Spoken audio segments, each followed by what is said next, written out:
Hey, back up, back up, back up.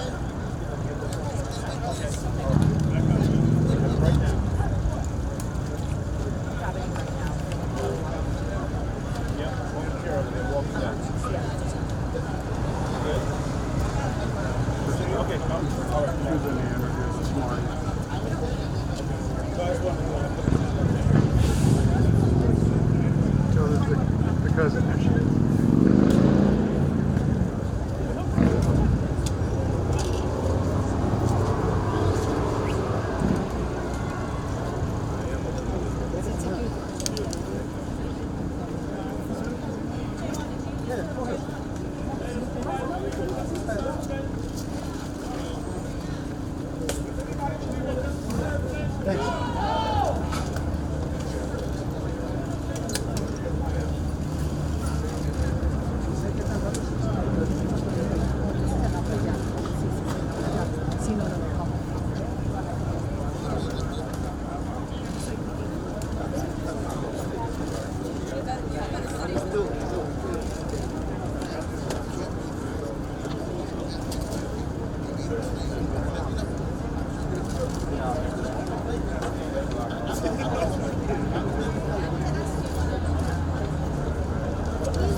For those in the back, those are the ones that mind. That this is the longest sentence they've ever given. But it is not justice. Justice is George Floyd would be alive. Justice is that they would have been doing this. Had they done sentences like this before, maybe Chauvin would not have thought he would have gotten away with it. So let us remember the people that castigated and attacked and marched in Minneapolis, marched all over this country, and wouldn't stop. And they're not going to stop. One sentence does not solve a criminal justice problem. The United States Senate must show the same courage this jury showed and hold police accountable for murder and make them pay in the court of law maximum for murder. Not a token, not a donation, but full accountability for the actions that you did that occurred.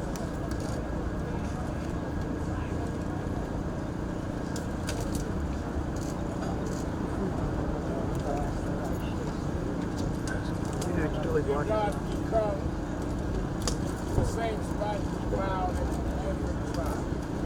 Asking you to give this man the strength and give him grace. You brought us down into this particular. We saved it more times than any time in history. You're still blocking his shot. Has been long underserved citizens. And we humbly thank you for giving this family the strength to stand when other families didn't even afford it. We remember Eric Garner. We remember Mike Brown. We remember Jacob Blake, who's still with us. We remember Jamil Rice on his birthday, 19 years old. We remember Breonna Taylor. They never got a court date. We did get a court date of conviction and some time. Some will say that's progress. I would say as Malcolm X said, you have a knife that's 6 inches. Take out 4 inches of progress. And I still have a knife. The knife is still in our back. As long as we unresolved cases and George family, those of us in the civil rights activists will not stop. I was a little thinking about the situation, but because of that, I know that my father was saying,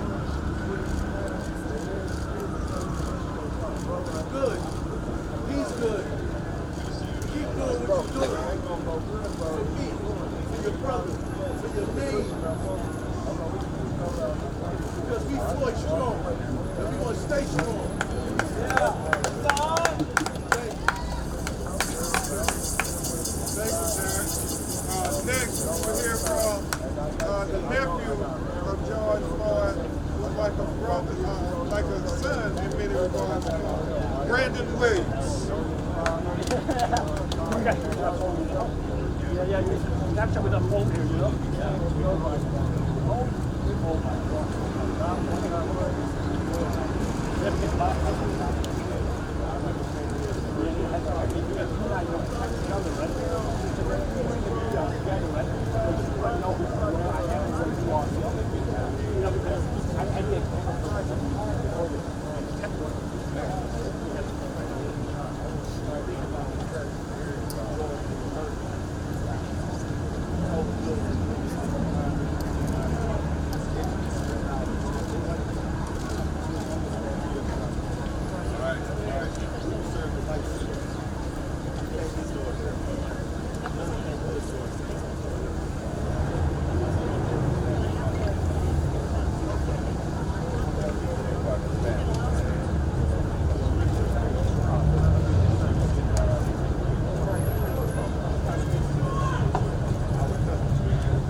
From Houston, Texas, 3rd Ward.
everybody got out and voted in the streets and we got changed.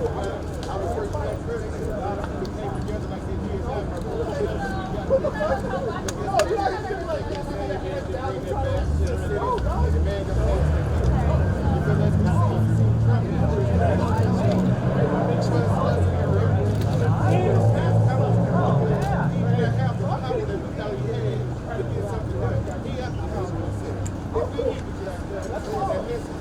Go to the city, put pressure on the city, and all gas for all of them. And stand on the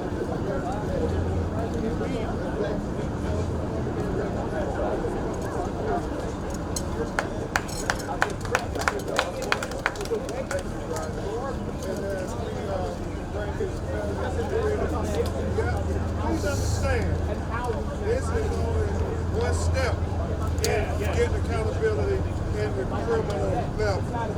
The federal charges are still pending. So I do believe that when Malonis and Harris and Roger say the maximum, it is still attainable to get maximum accountability for George Floyd. Maximum accountability for George Floyd. Maximum accountability for George Floyd. Maximum accountability for George Floyd. Maximum accountability for George Floyd. Maximum accountability for George Floyd. Maximum accountability for George Floyd. Now you will hear what it says. Should we take?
Stand on the front lines.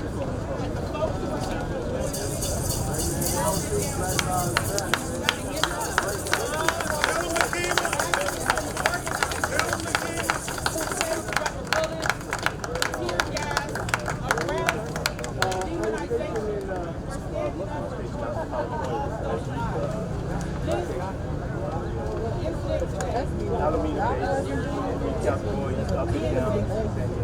It's something that we can wait on. The sad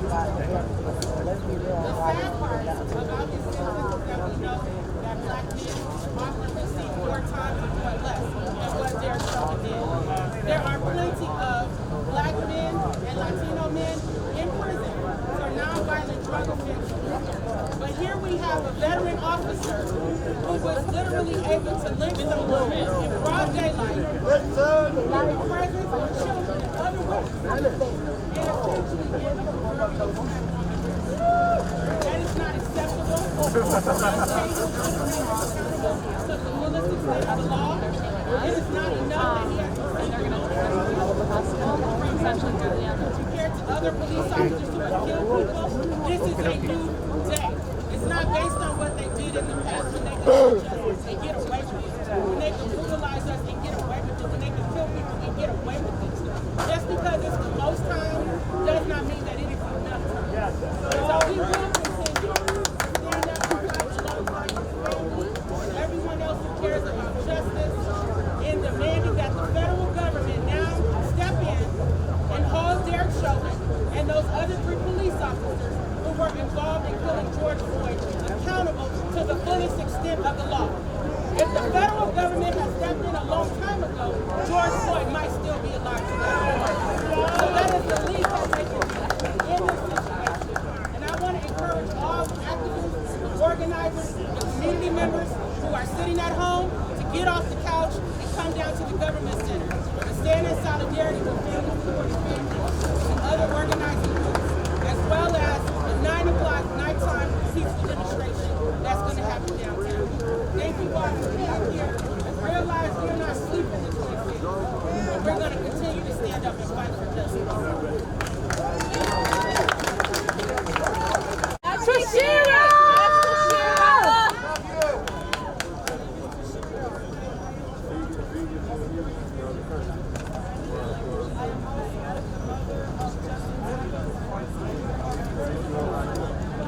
Are you crossing the sides?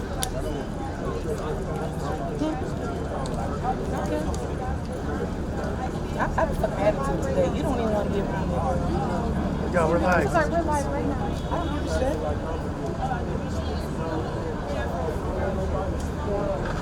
I'm live right now. So many other families that led up to George Floyd and that have lost loved ones after George Floyd.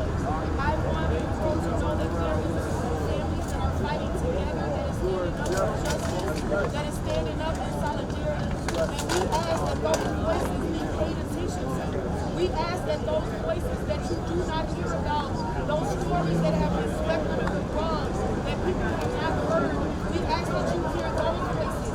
Because they were not successful covering up George Floyd's murder does not mean that the rest of the murders are not just as important. The rest of the lives are just as important. And we want everyone to hear from those families.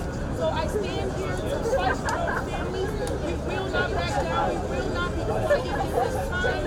But we are holding up the rest of the families that have taken the same loss as George Floyd's family.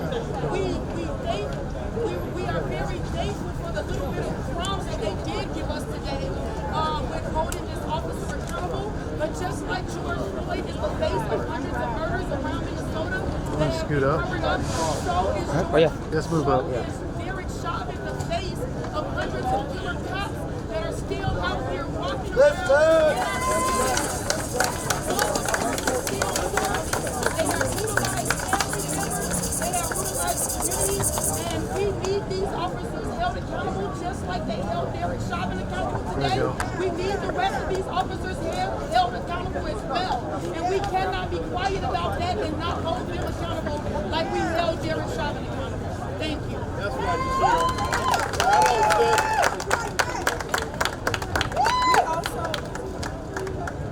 We have Courtney Ross, the girlfriend of George Floyd, here today as well, standing in solidarity with the rest of our families as well. Right on. Thank you.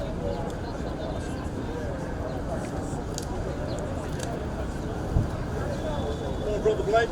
My name is Jacob Blake. Blake. around today, we have no choice but to accept it. We don't have to be happy with it, but we accept it. Is it enough? No.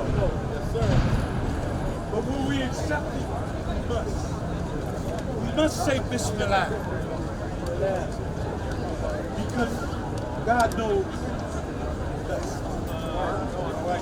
We must not hold hatred. But we have to stay diligent out here in these streets because nobody's going to give us anything. That's right. And if we sit down and rest, we'll take what we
Negotiations are happening right now, and they are watering down the bills that will hold police accountable.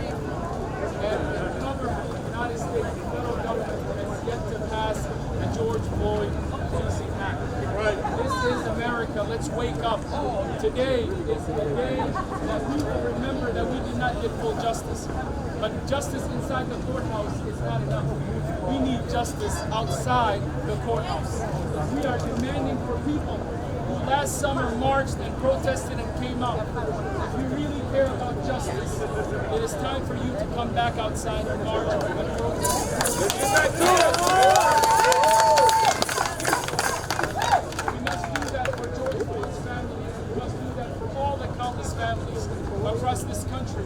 And we must do it for the children and the people who are walking among our streets today, who will be next, because we have not done anything to protect the lives of individuals. Like Winston Smith, who was killed not that long ago, has covered up. To Dante Wright and the countless names that we know. It is time for the state of Minnesota and Minnesotans to stand up. But it's time for Americans to get uncomfortable about injustice.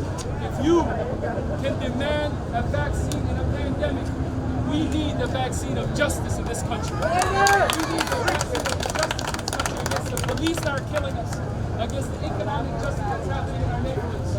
We demand justice, and we say every single day that we will demand justice by any means necessary. Come on, Jay. United against police brutality. All right, Michelle.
Winston Smith. James Smith. Golae. James They Smith. hunted him down. All right, no doubt. We're very disappointed by the verdict today. We believe that he should have. My name is Prayer Cruz. I'm living on the side of Minnesota. PRNCREWS. We're very disappointed in the verdict today. We feel that we know that Derek Chauvin should have been 30 and 40 years. We know the state of Minnesota people have been sentenced to 30 or 40 years for non-violent crimes, like selling drugs and things like that. So if we can send people to jail for 30 or 40 years for selling drugs or for non-violent offenses, Derek Chauvin should go to jail for 30, 40, 50 years for torturing somebody for 10 minutes in front of children in Southside Minneapolis. Also, like some of the speakers said, for this to be the thing where George Floyd's happening, no meaningful reform has taken place. Very personal professional liability. It didn't qualify to be having a database of killer cops.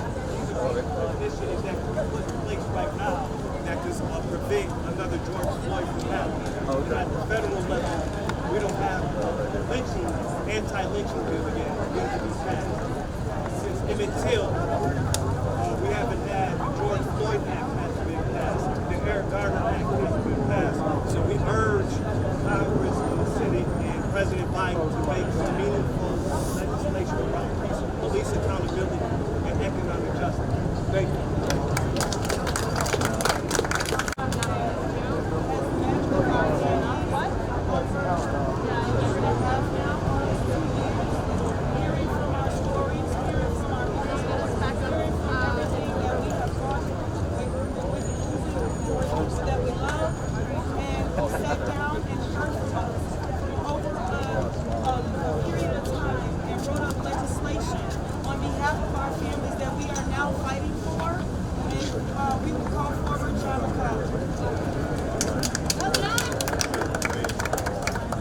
My name is Jonathan McClellan. I'm president of the Minnesota Justice Coalition. We are part of a collective of organizations that work with the families and community to draft and advance legislation and other policy initiatives at the state capitol here in St. Paul and in Washington, D.C. I want to give my deepest condolences to the families who should not have to be here and whose lives have been changed forever.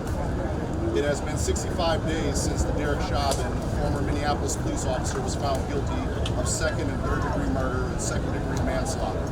Chauvin, who has never expressed remorse for George Floyd's death, even after the verdict was reached on April 20th, 2021. Derek Chauvin violated the public trust and showed a blatant disregard for human life. The results of his brutality have caused immense damage to our community, primarily of color. Further, this incident has sparked outrage around the world. We welcome the sentence of 22.5 years, but feel it did not reach far enough. Derek Chauvin should be serving life without the possibility of parole. We would have not had this verdict had the people not hit the streets demanding justice. If there wasn't the outpouring of grief from the world, if there wasn't a brave young girl who recorded the viral video of George Floyd's death, I ask myself, is this what it takes to get justice for a person of color? Is this really justice? Sure, we have a guilty verdict. Sure, we have a settlement. But will things actually change, not just for the present, but our future?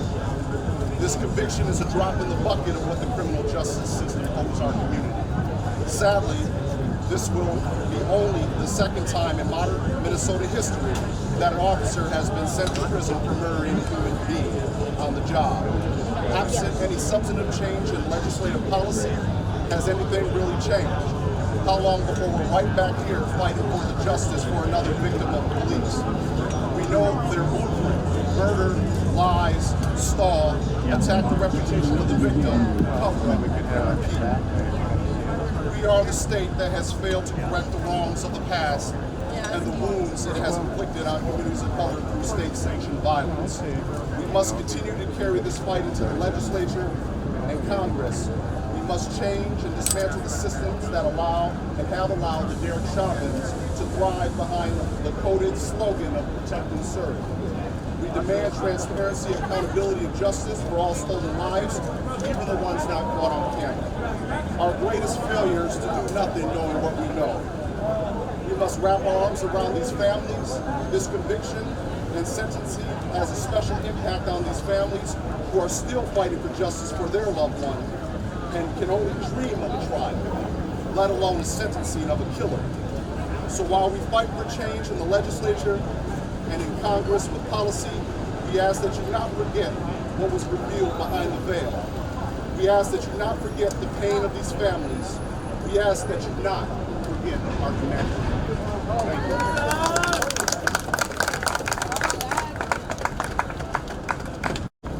When we look at history, history is recorded event of the past. His story. But have you heard our story? We as a people have been struggling for over 400 years. You hear our cries, but do you feel our pain? 50 years from now, this family will still be enduring the pain and suffering of losing a loved one. America, we are at a crossroads. We are here today to make a decision on where we go. We needed a strong verdict.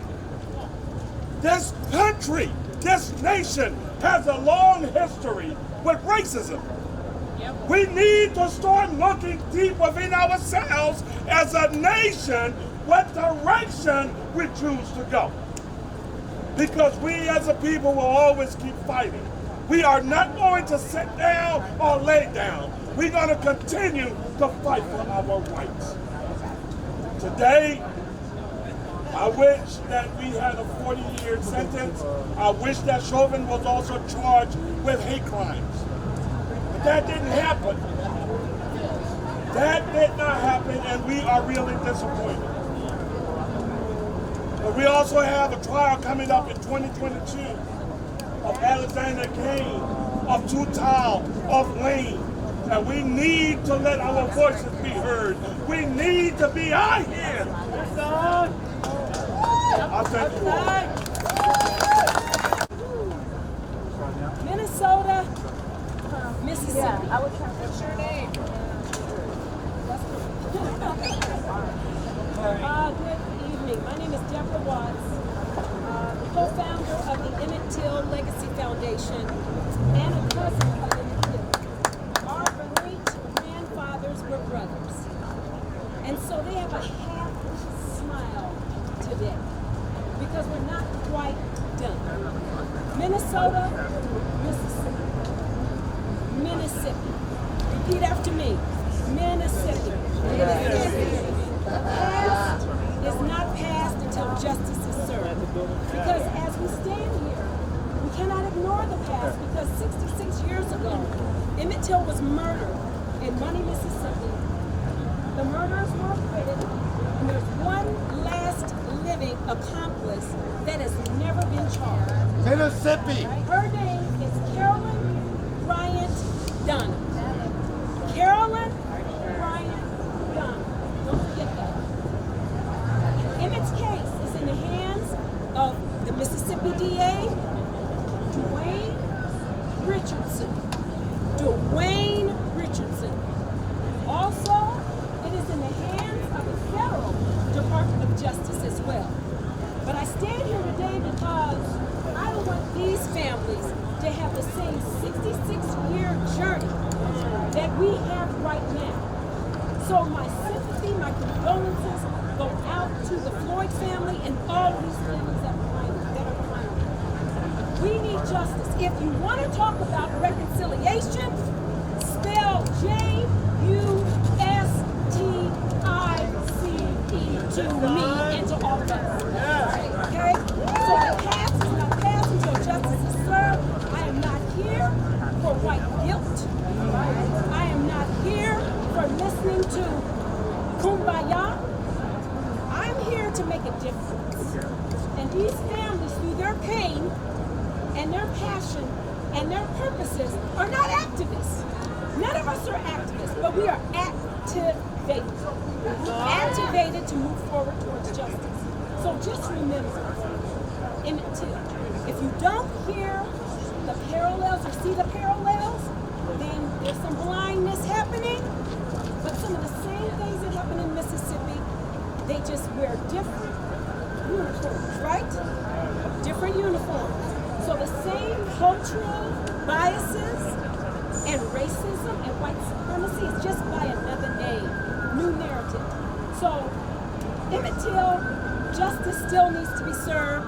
HR 55, which is the anti-lynching bill, HF 2586 is the Emmett Till Victims Recovery Program to give support to these families because they're beyond some of the statute of limitation for help and support. So I just say thank you for your attention. Thank you for being activated and speaking your truths. So the past is not past until justice is served. Thank you. You got your bag back?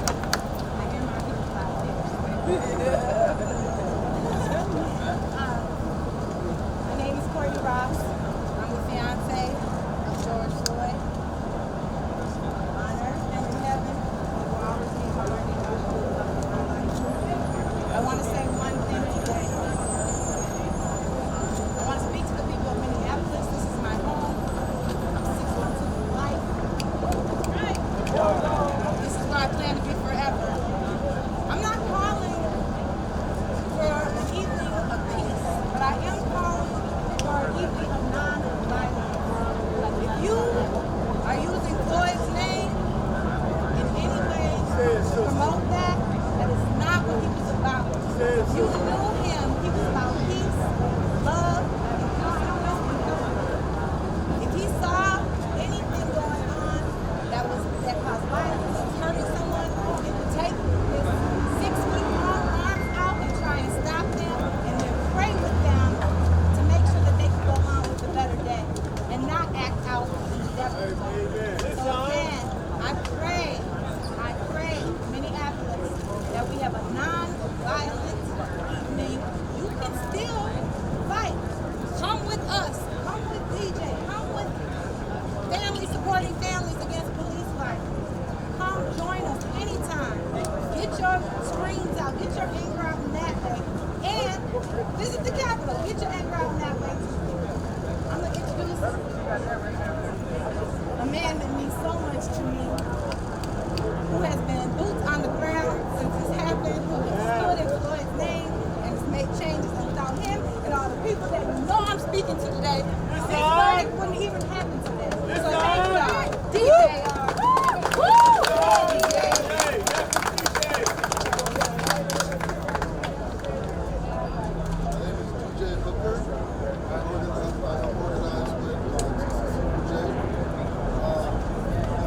I'm going to say this is an unfortunate day. It's a day that shows that white fears still outweigh justice. It's a day where the government continues to reaffirm white supremacy. People can go to jail for selling drugs in the state where it's for 30 to 40 years. In other states where it's legal. And he got 22 and a half years. We have not seen any change on the local level with the city council giving more money to these killer cops. We haven't seen any change at the state level with the Senate playing games all session and continuing to play games during this special session. And at the federal level, where they prioritize, where instead of prioritizing stopping the genocide that's happening here in America, the black and native bodies, they'd rather help run another genocide around the world against the Palestinians. I have a question for y'all today. What does change look like? Does the Law E, does that look like change? It's on! Does change look like Dante Wright? Does change look like Winston Smith? It's on! No. Is that what justice is about? No! I expect people to stay out in these streets and to stay activated, and we still got 3 more to go, and we still should turn this verdict over, and we should get more years. So,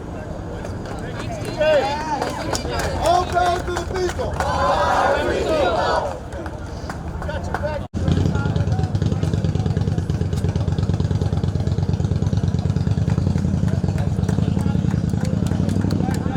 Brian Quinones married my granddaughter, Ashley.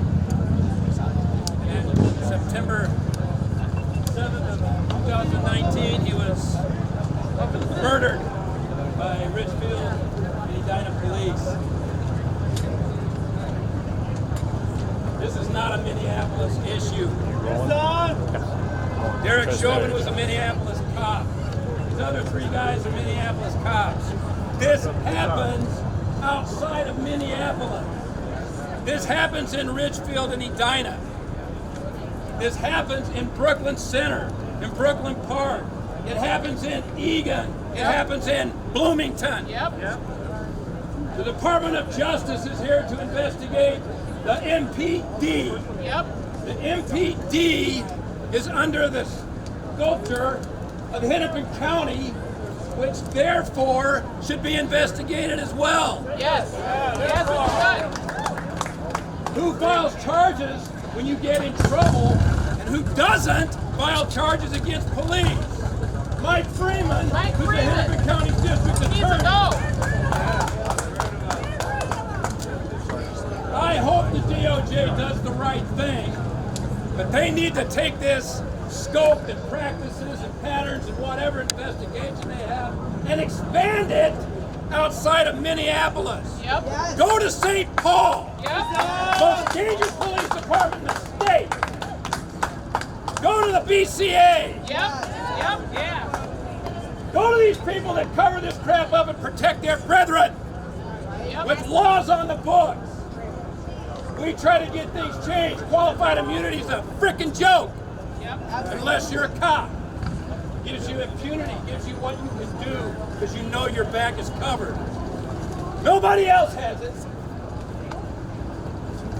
Brian Quinones was killed before George Floyd. I marched the streets for a year, plus screaming George Floyd's name. 22 and a half years is a frickin' joke. We all agree, we know it. He deserved more. This kid deserves something. That kid deserves something. Kobe Heisler deserves something. And every time someone else gets killed, these kids move down a list. Bullshit. Don't be sorry. Right? The list grows and gets new names added to it. I'm going to tell you, the new names are important, but this kid's more important. And I don't want anybody to ever forget this kid. Okay? I don't want anybody to forget Travis Jordan, or Kobe Heisler, or Philando Castile, or Jamar Carr. They're on the list. They're not fresh in your news or in your face, but they're just as important. And to some of us, they're more important. Thank you. Travis Jordan. I'm Paul Johnson, a friend of Travis Jordan, also my roommate living with me. He was killed on November 9th, 2018, within 3 minutes and 35 seconds of being called for a wellness check. People of color are 16 times, that's 16 times more likely to be hurt or murdered than white folks. That's 16 times. We already know that they're 2.5 times more likely to be killed than white people in general. In general. Yet they can have a bad day and that turns into 16 times that they become what America has deemed the super predator. We must stop this sort of name calling. It's ridiculous and absolutely uncalled for. Travis Jordan was having a bad day. He deserved to get help, and our city is failing people constantly. Our mayor is inept and is absentee at best.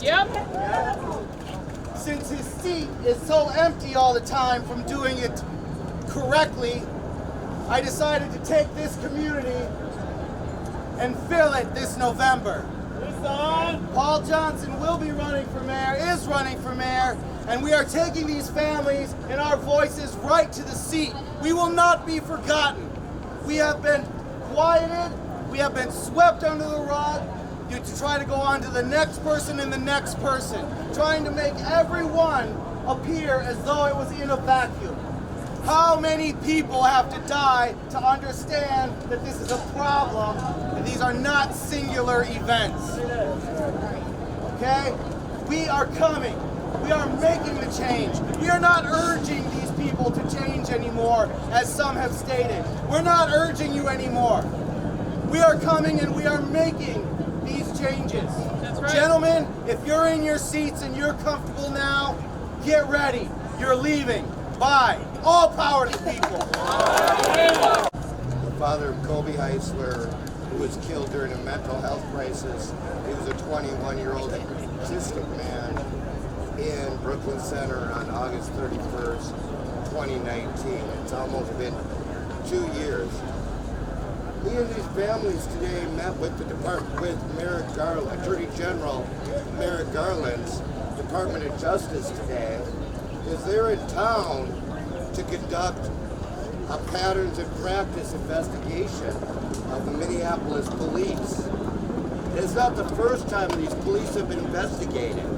This investigation is over. They have a culture of racism, a culture of excessive force, and a culture of murder. And they kill black people, and they kill people who are disabled.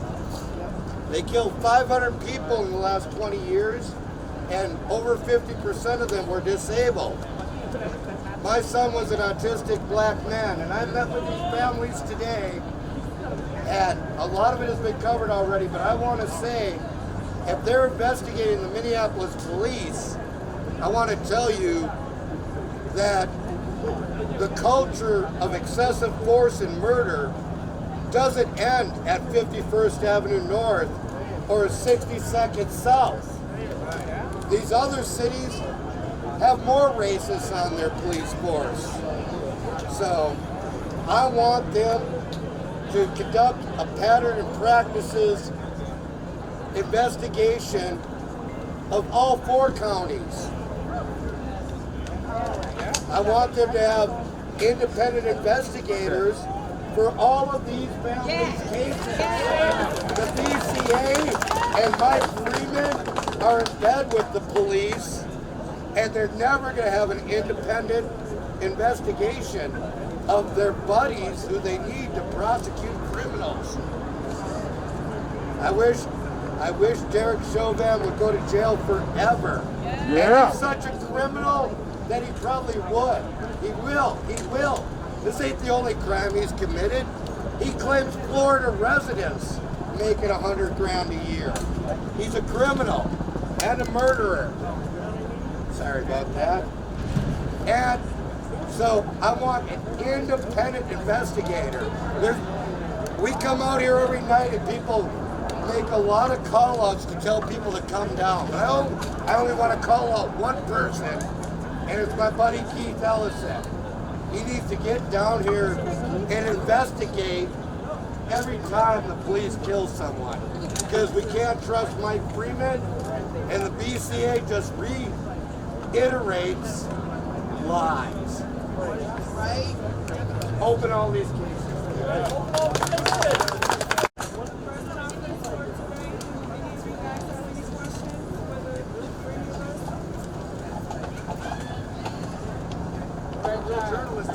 Thank you for hearing from all of our families, the people that support us. Thank you for being here to remind them of their actions.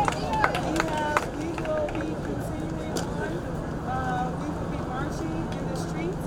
The families that have lost loved ones in the day of the police, as well as some of our strong supporters will be marching right after this. And then we also have action this evening at 9 p.m. We will also be marching love us the way you need to. Okay, Tashira. Yes, girl. Go, Tashira. Come on. Say it, girl. I would just like to say that our families are just going through so much right now. Sitting here watching these people slightly give George Floyd justice and knowing that this is something that we're hoping and pleading for.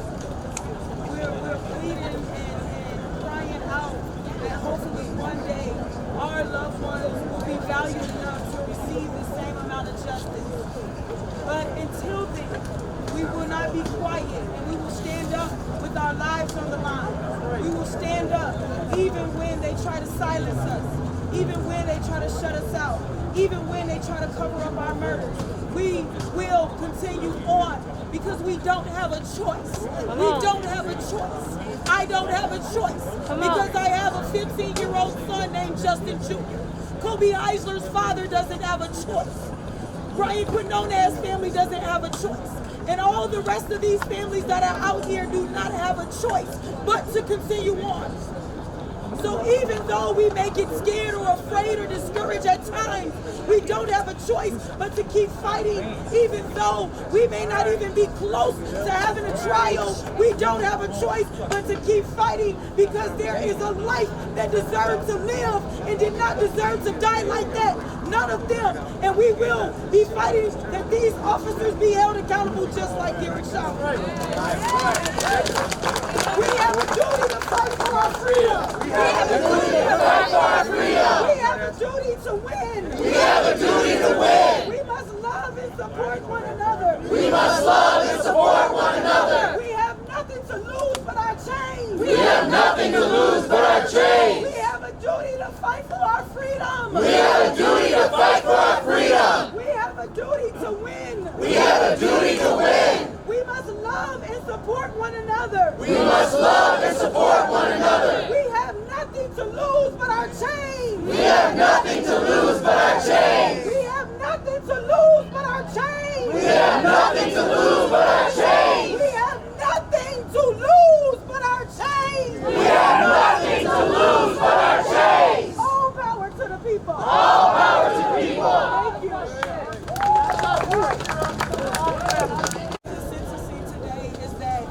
We got the crumbs that they always give us, you know, with the sentencing, but this officer did get put away. Now we got many more officers that need to be put away because, like I said earlier, we know that George Floyd was the face of hundreds of murders here in the state of Minnesota, but we also know that just like George Floyd was the face of hundreds of murders, Derek Chauvin is the face of hundreds of killer cops here in the state of Minnesota that are still roaming in our community and serving on our forces. We want the same amount of justice we deserve. Our families deserve the same amount of justice as George Floyd and anyone else. And we will not be quiet until we receive that. Thank you. I know all the press is going to join us for the march too, so we'll see you on the streets. You keep acting like we ain't cousins. I swear to goodness.